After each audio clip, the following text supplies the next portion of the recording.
আসসালামু আলাইকুম। আশা করি সবাই ভালো আছেন। তো ভিডিওটি কি নিয়ে কথা বলবো অবশ্যই আপনারা থাম্বনেল দেখে বুঝতে পারছেন। এই ভিডিওটি কিন্তু খুবই গুরুত্বপূর্ণ, যারা স্পেশালি সেলস লাইনে কাজ করেন বা সেলসে কাজ করবেন চিন্তা করছেন তাদের জন্য খুব বেশি গুরুত্বপূর্ণ এবং ইম্পর্টেন্ট। আমি বলবো ভিডিওটি শেষ পর্যন্ত অবশ্যই কন্টিনিউ করবেন।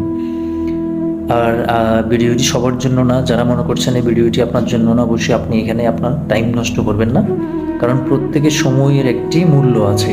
আসুন শুরু করি, আমি মূল কথায় চলে যাই। এর আগে আমি যে সেলস নিয়ে ভিডিও দিয়েছিলাম সেই ভিডিও দেখে আপনারা অনেকে খুব ভালো রেসপন্স করছেন। যারা রেসপন্স করছেন সবাইকে ধন্যবাদ। তো আজকের এই ভিডিওটি তার থেকে অনেক বেশি গুরুত্বপূর্ণ। রিকোয়েস্ট থাকবে শেষ পর্যন্ত দেখবেন, অবশ্যই আপনি উপকৃত হবেন এই ভিডিওটি দেখে। তো আমি কথা বলবো হচ্ছে আপনি টার্গেট কিভাবে অ্যাচিভ করবেন। আমরা সেলস লাইনে যারা কাজ করি, সেলস জিনিসটা এখন সরাসরি টেকনিকের উপরে চলে। আপনি যত বেশি টেকনিক জানবেন তত বেশি আপনি গেইন করবেন। আপনি দেখবেন আপনার কলিগ এক একজনের রেজাল্ট কিন্তু মাস শেষে এক এক রকম হয়। এটার কারণ কি? এটার কারণ হচ্ছে অনেকগুলো বিষয় বেরি করে এখানে, তার মধ্যে একটি হচ্ছে টেকনিক। তো আমি আজকে আপনাকে কয়েকটি টেকনিক নিয়ে আমি কথা বলবো, টার্গেট কীভাবে আপনি অ্যাচিভ করবেন। নাম্বার ওয়ান হচ্ছে, সর্বপ্রথম সেটা হচ্ছে টার্গেট দেখে কখনো ভয় পাবেন না। আপনি যদি টার্গেট দেখে ভয় পান তাহলে আপনি শুরুতে হেরে গেলেন। আপনার মাইন্ডকে আপনি সবার আগে কমান্ড দিয়ে রাখতে হবে, টার্গেট যেটাই হোক না কেন আপনি অ্যাচিভ করতে পারবেন। এই বিশ্বাস, এই ট্রাস্ট আপনার মধ্যে গ্রো করতে হবে, নাম্বার ওয়ান। নাম্বার টু হচ্ছে, আপনার কোম্পানি থেকে যে টার্গেটটা আপনাকে দেওয়া হবে সেটাকে আপনি মাসের যে 4 সপ্তাহ, এই 4 সপ্তাহে আপনাকে ভাগ করতে হবে। এখন ভাগটা কীভাবে করবো? ভাগটা হচ্ছে, আপনাকে ধরুন 100 টাকা টার্গেট দিল, আপনি প্রথম সপ্তাহ আপনাকে 40 টাকা অ্যাচিভ করতে হবে। আমি বোঝানোর জন্য এভাবে কথা বলছি। আপনাকে প্রথম সপ্তাহে 40 টাকা আপনাকে অ্যাচিভ করে ফেলতে হবে। দ্বিতীয় সপ্তাহ আপনাকে অ্যাচিভ করতে হবে 30 টাকা। তাহলে 40 আর 30-এ কত গেল? 70 টাকা। তাহলে আর থাকলো কত? 30 টাকা। থার্ড উইকে আপনাকে গিয়ে 20%, মানে 20 টাকা আপনাকে অ্যাচিভ করতে হবে, 8 থেকে 10%। শেষ সপ্তাহে গিয়ে আপনাকে বাকি 10% আপনাকে অ্যাচিভ করতে হবে। তার মানে কি, আপনি শুরু থেকে যদি প্রেশারটা একটু বেশি নিতে পারেন, একটা সময় আস্তে আস্তে গিয়ে মাস শেষে আপনাকে এমনিতে আপনার টার্গেটটা হিট করবেন। তো আপনার টার্গেটটা হিট না করতে পারলেও আপনি যদি এভাবে প্ল্যান করে আগান, আপনি অনেক বেশি ভালো করবেন, আপনার অ্যাচিভমেন্ট অনেক ভালো থাকবে। এখন আসেন, আমি এই যে 60 উইকে ভাগ করতে বলছি, এটা কিসের ভিত্তিতে বেস করে আপনাকে ভাগ করতে বলছি আমি একটু এক্সপ্লেন করি। সেটা হচ্ছে, যারা সেলস লাইনে কাজ করে তাদের বেচা বিক্রিটা কাস্টমারের উপরে ডিপেন্ড করে। আর কাস্টমার ডিপেন্ড করে হচ্ছে তাদের স্যালারি কখন হবে, তাদের ইনকাম সোর্স মাস শেষে কবে তাদের পকেটে টাকা আসবে, তার উপরে ডিপেন্ড করে। ওই জিনিসটা, ওই সাইকোলজিটা আপনাকে বুঝতে হবে। এখন আসেন আমরা টাইমিংটা একটু মিলাবো। যারা গভর্নমেন্ট জব করে তারা স্যালারি পায় অ্যাপ্রক্সিমেটলি 25 থেকে 30-এর মধ্যে তারা স্যালারিটা পেয়ে যায়। আর যারা আপনার নট গভর্নমেন্ট, বিভিন্ন মাল্টি ন্যাশনাল কোম্পানিতে জব করে, তারা 1 থেকে 10 তারিখের মধ্যে স্যালারি পাই, অবশ্যই গার্মেন্ট সেক্টর সহ।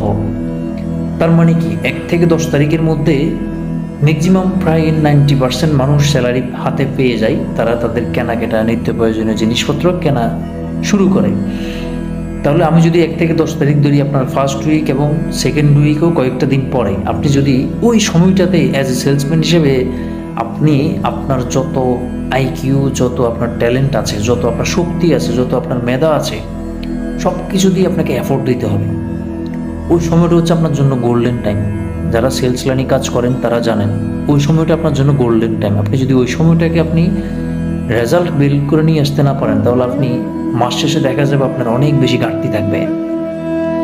ওই 1 থেকে 10 তারিখ যা যা করার দরকার আপনাকে করতে হবে। আপনার যে কোনো কিছু নিয়ে মন খারাপ থাকবে, হয়তো কোনো সমস্যা থাকতে পারেন, বাট আপনাকে সেগুলা সেলস লাইনে কেরিয়ারে কিন্তু আনা যাবে না। এবার আসেন, সেকেন্ড উইক আপনি কিভাবে সেলস পাবেন। সেকেন্ড উইক হচ্ছে, আপনি ওই যে কিছু লোক 10 তারিখের পর স্যালারি পায়, তাদের বেচা বিক্রি কেনাকাটা হয় কিন্তু 10 তারিখের পরে, যেহেতু তারা স্যালারিটা পায় 10 তারিখের পরে। সো এখানে খুবই নর্মাল হিসাব, আপনি ওই সময়ে একটা ভালো সেলস পাবেন। এবার আসেন থার্ড উইকের কথা বলি। থার্ড উইক এই জন্য বললাম, যারা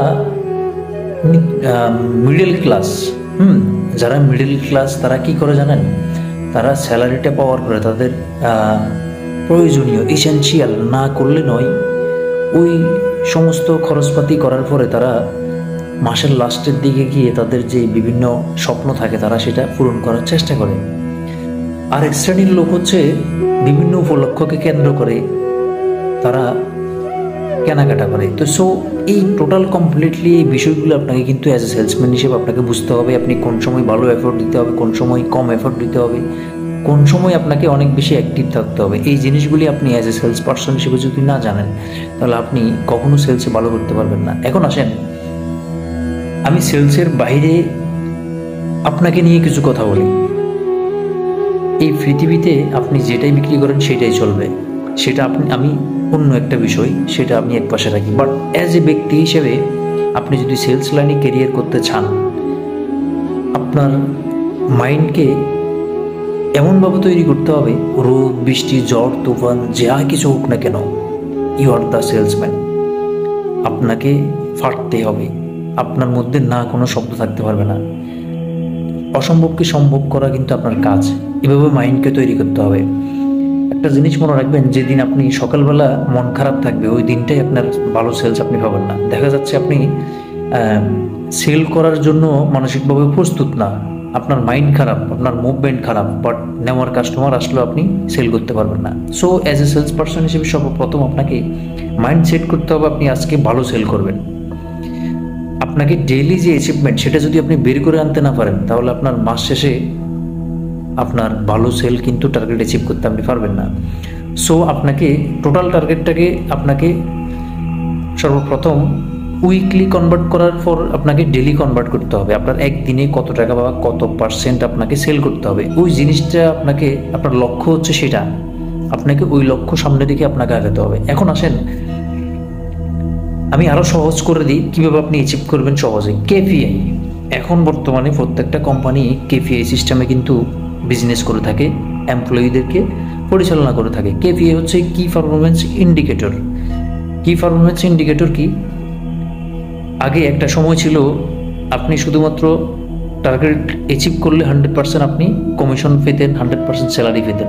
বাট এখন হচ্ছে কেপিআই সিস্টেম করার কারণে আপনার স্টক ম্যানেজমেন্ট, আপনার গ্রুমিং, আপনার কথাবার্তা, আপনার অ্যাটিটিউড, হ্যাঁ, এভরিথিং, আপনার শপ ম্যানেজমেন্ট, আপনার ব্র্যান্ডিং ম্যানেজমেন্ট, হ্যাঁ, এভরিথিং ইনক্লুড কেপিআইয়ের মধ্যে চলে আসছে। এখন দেখা যাচ্ছে আপনি সেলসের মধ্যে আপনি ভালো সেল 100% রিসিভ করলে আপনি 5% 30 আর 70% কিন্তু চলে যাচ্ছে। আমি কিন্তু কেপিআইয়ের কথা বলছি।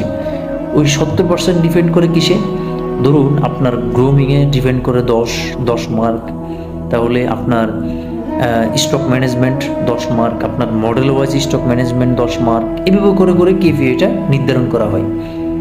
কোনো সেলসম্যান যদি কেপিআই ধরে ধরে কাজ করে তার প্রতি মাসে সে ভালো স্কোর করবে। কারণ এখন বর্তমানে 100% টার্গেট অ্যাচিভমেন্টের পাশাপাশি কেপিআই স্কোর যদি ভালো হয় আপনি ভালো একটা স্যালারি আর্ন করতে পারবেন।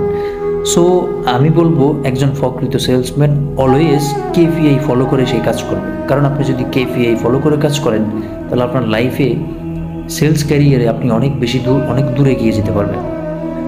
সো আমি আমার এক্সপিরিয়েন্স থেকে বলছি, আপনি পজিটিভ থাকাটা অনেক বেশি গুরুত্বপূর্ণ।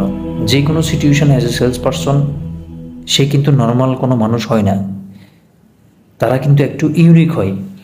সো আপনাকে সর্বপ্রথম আপনার মধ্যে যে ট্রাস্ট, আপনি পারবেন, ওই খিদাটা আপনার থাকতে হবে। আপনি পারবেন, আপনার পক্ষে পসিবল, এভরিথিং ইজ পসিবল। আপনার পক্ষে কোনো প্রোডাক্ট চলে না, আপনাকে চালাইতে হবে। এখন আপনি যদি কাস্টমারের নিড না জানেন, আপনি যদি আপনার নিজের কনফিডেন্স না থাকে, তাহলে ভাই আপনি সেলসে ভালো কীভাবে করবেন? সেলসে ভালো করতে গেলে সর্বপ্রথম নিজের মাইন্ডকে প্রিপেয়ার করতে হবে। ইউ ক্যান ডু ইট।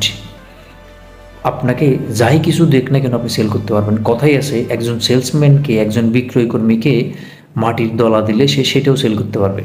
এই কথাটা কেন বলে? এই কথাটা এই জন্য বলে, সেলস কখনো প্রোডাক্ট দিয়ে হয় না, সেলস কখনো এমনি এমনি হয় না। সেলস হয়, সেলস করতে হয়, সেলস হয় না, সেলস করতে হয়, সেল করলেই সেল হয়।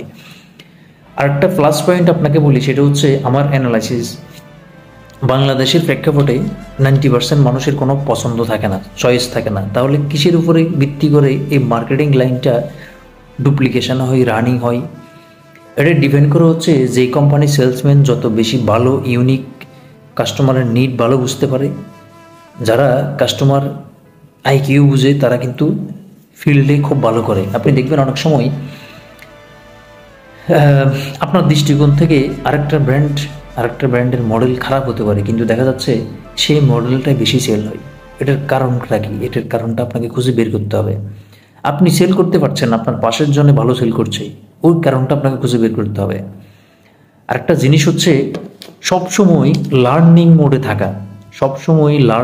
থাকা, সবসময় শেখার একটা আগ্রহ থাকা, অন্য অন্য ব্র্যান্ড নিয়ে কেস স্টাডি করা, নিজের ব্র্যান্ডের খুঁটিনাটি বিষয়গুলো কেস স্টাডি করা, কোন কোন সেলিং পয়েন্টগুলা খুঁজে বের করে নোট ডাউন করে মুখস্থ করে ফেলা। আপনার প্রত্যেকটা কোম্পানির স্ট্রং পয়েন্ট, উইক পয়েন্ট থাকে, ওই বিষয়গুলো অ্যাজ এ সেলস পার্সন হিসেবে আপনাকে মুখস্থ থাকতে হবে, দেন আপনি অনেক ভালো করবেন। আমি সবার কাছে রিকোয়েস্ট করব, এই ভিডিওটি যদি আপনার ভালো লাগে, সেলস নিয়ে যদি আরও ভিডিও আপনারা চান, আপনারা কমেন্ট বক্সে জানাবেন যে কিসের উপরে ভিডিও চান, সেই বিষয়টা আমাকে জানাবেন, আমি অবশ্যই চেষ্টা করব। তো ভিডিও যদি আপনার থেকে ভালো লাগে অবশ্যই শেয়ার করবেন, সাবস্ক্রাইব করবেন। Thank you so much. আজকের মতো এতটুকু থাকলেও ধন্যবাদ। দেখা হবে অন্য কোনো নতুন ভিডিওতে।